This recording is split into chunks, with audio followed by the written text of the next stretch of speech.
успели по нам соскучиться. Мы возвращаемся на арену Мегаспорт, что в Москве, на Ходынском бульваре, где проходит 9-й ежегодный турнир под названием Кубок легенд имени Константина Еременко, капитана, лидера и легенды, который, к сожалению, уже ушел. И в чем?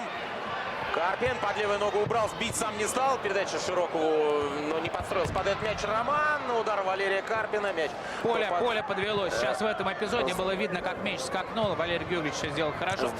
Константин, ну а также за нашей игрой наблюдают очаровательные девушки, такие как Эльмира Калимуллина, известная отечественная певица. И, кстати, посол чемпионата мира по футболу 2018 года от города Казани. Эльмира, здравствуйте. Вы футбольная болельщица? Да, здравствуйте, я футбольная болельщица, и я очень люблю Рубин, поэтому, конечно же. Ну вот здесь представителей Рубина нету, но тем не менее. Ну хотя Роман Широков выступал какое-то время за эту команду. Кого еще выделите? За кем вам интереснее всего наблюдать? Вы знаете, для меня с самого детства был некой легендой уже тогда Смертин. Я не знаю почему, но я всегда очень пристально следила.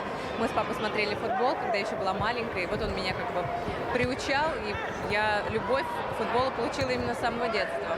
Сегодня игра, конечно, потрясающая. Я впервые на Кубке легенд, и могу сказать, что все очень напряженно, очень интересно и захватывающе. Я смотрю с удовольствием. Ну, то есть для вас главная легенда — это Смертина. Как же Замбротто, как же Мендета, как же Булыкин, в конце концов? Я за отечественный спорт. Дмитрий Булыкин также представляет Россию, но не сегодня. Спасибо большое Эльмире Калимуллиной. Тем временем счет изменился. А Дмитрий Булыкин, кстати, улыбнувшись, услышав свою фамилию, отправился сейчас уже готовится выйти на замену. Да, спасибо большое за это интервью. А мы видим, как Демьян Даф забивает после рикошет. Как раз от ноги Олега Карнаухова мяч вылетает в верхний угол. Ну и времени еще предостаточно у сборной звезд, чтобы вернуть...